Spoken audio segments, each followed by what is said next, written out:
പ്രിയമുള്ള പ്രേക്ഷകരെ, നാളെ മുതൽ നമ്മുടെ ഇന്ത്യ ഒന്നാകെ ഒരു പുതിയ മാറ്റത്തിന് സാക്ഷ്യം വഹിക്കുകയാണ്. ഇത്രയും വർഷങ്ങളായി നമ്മൾ കേട്ടിരുന്നത് Indian penal code, criminal procedure code, Indian evidence act എന്നൊക്കെയാണ്. നാളെ മുതൽ ഈ 3 നിയമ സംവിധാനങ്ങളില്ല, നിയമപുസ്തകങ്ങളില്ല. പകരമായിട്ട് ഭാരതീയ ന്യായ സംഹിത തുടങ്ങിയ കുറേ പുസ്തകങ്ങളാണ് വരാൻ പോകുന്നത്. IPC ഒക്കെ മാറുന്നത് ഇനി ഭാരതീയ ന്യായ സംഹിത BNS അനുസരിച്ചിട്ടായിരിക്കും. ഒരുപാട് മാറ്റങ്ങൾ വന്നിട്ടുണ്ട്. അത് വളരെ സുപ്രധാനമായ ഒരു മാറ്റം ഇന്ന് നിങ്ങളുമായിട്ട് പങ്കുവെക്കാനാണ് ഞാൻ വന്നിരിക്കുന്നത്. കാരണം നിങ്ങൾ പല ആൾക്കാർക്കും അറിയാത്ത, വളരെ ശ്രദ്ധിക്കേണ്ട, ഒരു അടിപിട തെറ്റിയാൽ നിങ്ങളുടെ ജീവിതകാലം ജയിലിൽ കഴിയേണ്ടി വരുന്നൊരു കാര്യം കൂടിയാണ്. അതുകൊണ്ട് ഇത് ഷെയർ ചെയ്യപ്പെടേണ്ട കാര്യം കൂടിയാണ്. നമുക്കറിയാം, റാഷ് ആൻഡ് നെഗ്ലിജൻസ് ഡ്രൈവിംഗ് എന്നൊക്കെ നമ്മൾ കേട്ടിട്ടുണ്ട്, അല്ലേ? IPC 304A പ്രകാരം ഇത് കുറ്റകരമായ ശിക്ഷയാണ്. നിങ്ങൾ വാഹനം ഓടിച്ചു, നിങ്ങളുടെ അശ്രദ്ധ മൂലമോ ഉപേക്ഷ മൂലമോ ഒരാൾ കൊല്ലപ്പെടുന്നു, ആ അപകടത്തിൽ കൊല്ലപ്പെടുന്നു, അങ്ങനെ മരിച്ചു കഴിഞ്ഞാൽ നേരത്തെ ആണെങ്കിൽ ഡ്രൈവർ സറണ്ടറായി പോലീസ് കേസെടുക്കുന്നു. 2 വർഷം വരെ 2 വർഷവും ഫൈനും കിട്ടാവുന്ന ഒരു കേസാണ്. ചിലപ്പോൾ 2 വർഷം ശിക്ഷ കിട്ടാം, അല്ലെങ്കിൽ ഫൈൻ കിട്ടാം. പക്ഷേ പലപ്പോഴും ഇത്തരം കേസുകളിൽ ഡ്രൈവർമാരൊക്കെ 2 വർഷം ശിക്ഷയൊന്നും കിട്ടാറില്ല, ഫൈൻ അടിച്ച് രക്ഷപ്പെടുകയാണ് വന്നുകൊണ്ടിരിക്കുന്നത്.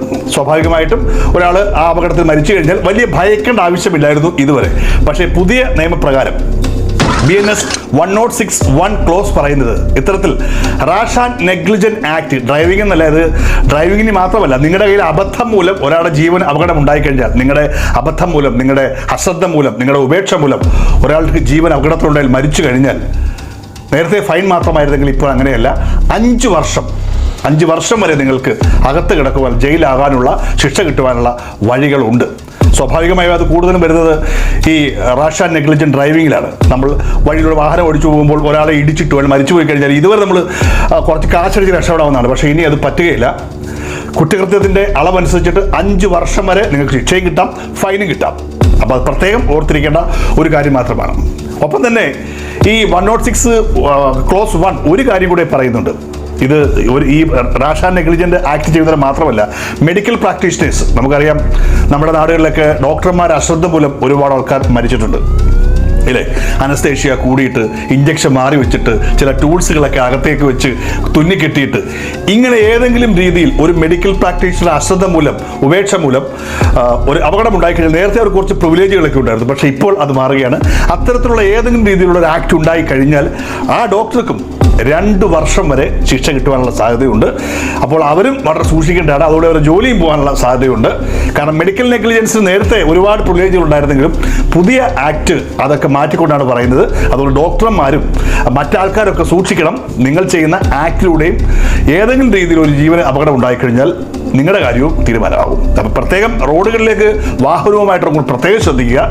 ഏതെങ്കിലും രീതിയിൽ നിങ്ങളുടെ ആക്ട്, നിങ്ങളുടെ അശ്രദ്ധ, നിങ്ങളുടെ ഉപേക്ഷ ഒരു ജീവൻ അപഹരിച്ചാൽ നിങ്ങളുടെ 5 വർഷം തീർച്ചയായിട്ടും നിങ്ങൾ ജയിലിൽ കിടക്കേണ്ടി വരും എന്ന് പ്രത്യേകം ഓർത്തിരിക്കുക. നിരത്തുകളിൽ ഒരു റോഡ് സംസ്കാരം രൂപപ്പെടുത്തിയെടുക്കുക. സൂക്ഷിച്ച് വണ്ടി ഓടിക്കുക. അത് മദ്യപിച്ചിട്ടോ മറ്റോ ഒക്കെ ആണെങ്കിൽ തീർന്നു നിങ്ങളുടെ കാര്യം. അതുകൊണ്ട് തന്നെ ഏറ്റവും സുരക്ഷിതമായ രീതിയിൽ വേണം വാഹനങ്ങൾ ഓടിക്കുവാൻ. അത് മാത്രമല്ല, ഏതെങ്കിലും അശ്രദ്ധ മൂലം നിങ്ങളുടെ കൈകൊണ്ട്, നിങ്ങളിപ്പോൾ ഒരു കമ്പനി വർക്ക് ചെയ്യുന്ന ആളാണ്, അവിടെ ഒരു ജോലിക്കാരൻ നിൽക്കുന്നുണ്ട്, നിങ്ങൾ നിങ്ങൾ ശ്രദ്ധിക്കാതെ ഒരു മോട്ടോർ ഓണാക്കി, അതിനയാൾ പെട്ട് മരിച്ചുപോയി. നേരത്തെ നിങ്ങളുടെ അബദ്ധം എന്ന് പറഞ്ഞുകൊണ്ടിടായിരുന്നു. പക്ഷേ ആ കേസിൽ വരെയും ഇനി ശിക്ഷ വരും എന്ന് ഓർക്കുക. ഏത് തരത്തിലുള്ള അശ്രദ്ധമായ, ഉപേക്ഷയുള്ള, നെഗ്ലിജൻസ് ഉള്ള കേസുകളിലായാലും നിങ്ങൾ ഒരു ഒഫൻസ് ചെയ്ത് കഴിഞ്ഞാൽ പഴയത് കണക്കല്ല, ഫൈൻ അടച്ച് രക്ഷപ്പെടാൻ പറ്റില്ല എന്ന് പ്രത്യേകം ഓർക്കുക. Be careful.